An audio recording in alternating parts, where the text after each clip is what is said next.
Welcome back to Athletic Everyday, day number 60.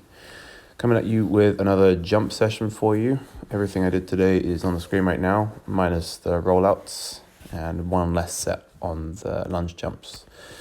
So, backstory for this workout was I had pretty bad stomachache last night. I've had a similar sort of thing before. It always happens when I eat too much food too close before going to bed. Like, eat loads of food, feel really good, I feel like I've, got all the calories in I need to get. Then I go to bed that night feeling like I'm full up, feeling nice and satiated. Then it'll be like 4, maybe 5 hours into my sleep, and I'll just wake up with this rumbling sort of feeling in my stomach, and it comes on slowly, and then it's just like this really sort of excruciating stomach cramp type pain. And then, to spare you the details, my burps start to smell absolutely atrocious, and it makes me feel nauseous, and there's only one cure for it, and it's to get up and start moving around, and then go and make myself a very large cup of peppermint tea, and then drink like 6 or 7 of those. And that usually does the trick, but obviously I was probably up at then, 4:30 this morning doing that. I stayed up until about 7. Then I managed to get back to bed at sort of around 7, and then tried to salvage a couple hours sleep. Got to sleep from like 7 till probably 9. Then I did this workout as soon as I woke up, because I realized that I was working at 1:45 in the afternoon. So kind of had to get this workout done pretty sharpish, and also then record the videos and edit them, as well as prepare food and everything for what I was going to do the rest of the day. So that was kind of the backstory coming into this workout. So not only was I sore from yesterday, there was like that lack of sleep. So absolutely shattered right now. I'm completely exhausted. But I still have to record this audio for this video so that I can upload it before midnight. If it gets uploaded after midnight, who cares? I did the workout today, but it's nice to get it uploaded every single day in a timely fashion. So it is Athletic Every Day. So yeah, but to be honest, considering how bad the situation and the circumstances were before this workout, I think it was actually pretty decent. It wasn't my best workout, but it certainly wasn't my worst. Generally, when I have a stomachache like that, and my body is just not tolerating food, I can't really eat anything. So I did this workout not on an empty stomach. I just had, as you saw there, coffee and I think probably 4 or 5 bananas during and before this workout.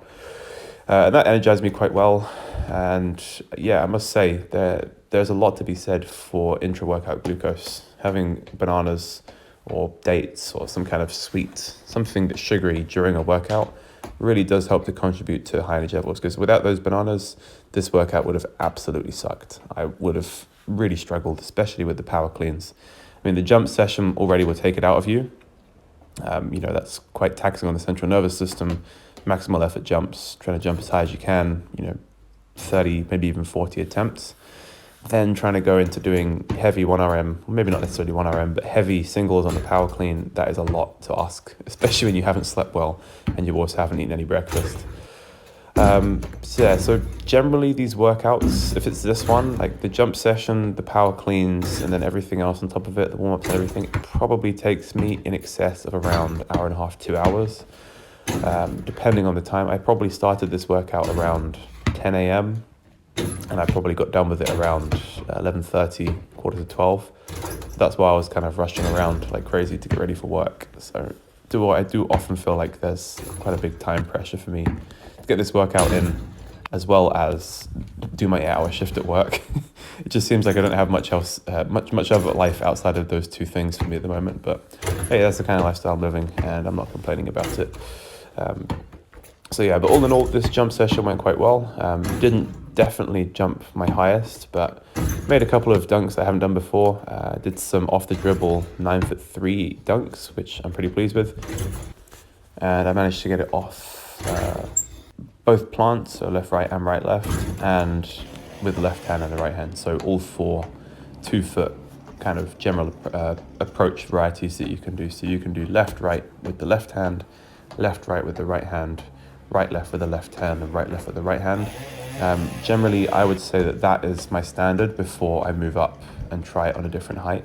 So because I've now been able to make all 4 of those attempts on 9'3", it makes sense that I can now try and move up and try and do them on 9'6", Or maybe I could, put something underneath the rim so that it's maybe 9.4 or 9.5 as opposed to going straight up to 9.6. Because the jump for me at the moment between 9.3 and 9.6, it seems like a lot more than 3 inches, although it's no more than it would be if I was going from 9 foot to 9.3. But that's more or less where my limit is and where I struggle to make dunks easily, if that makes sense. I can make dunks quite easily on 9'3".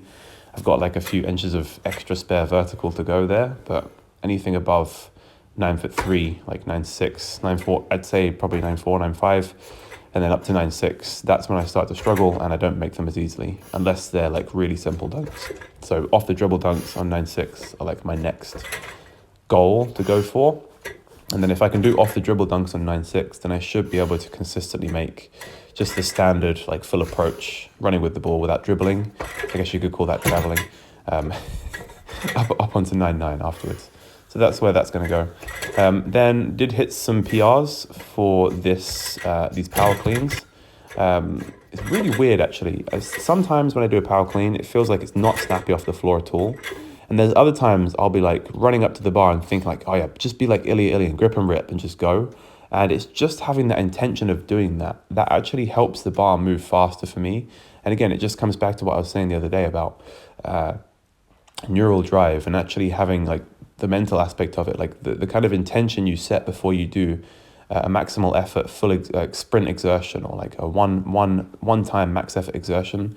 Whether that's a power clean, whether that's a snatch, whether that's a jump, maximal effort, it really does make a big difference if you have the right intention going into that lift. You shouldn't just be going about it kind of like lackadaisically, kind of like lazy. You should really be like trying to amp yourself up every single time, because that really does help you to sort of like make your nervous system pop. It makes it snappy.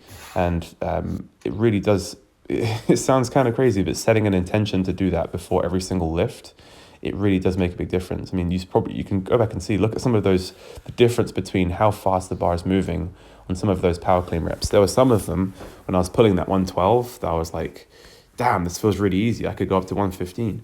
And then there's some where it's like, holy shit, I only just barely made that, like quarter and a half squat, barely even a power clean. And I think the main difference there is literally the intent that I had before the lift, literally trying to make it maximal intent rather than sort of just pulling the bar up high enough to get underneath it. So yeah, that's that.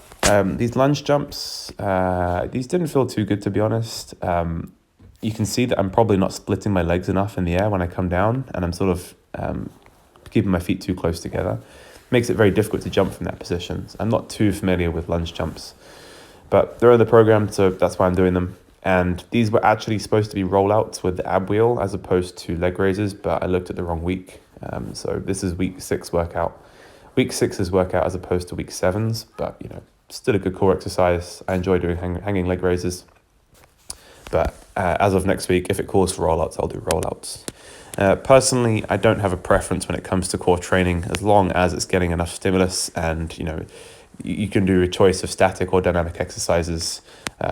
I think you need to have both. If you're training for athleticism, you need to have static and dynamic core training, as well as rotational, as well as flexion, as well as extension. You need to train everything. So yeah.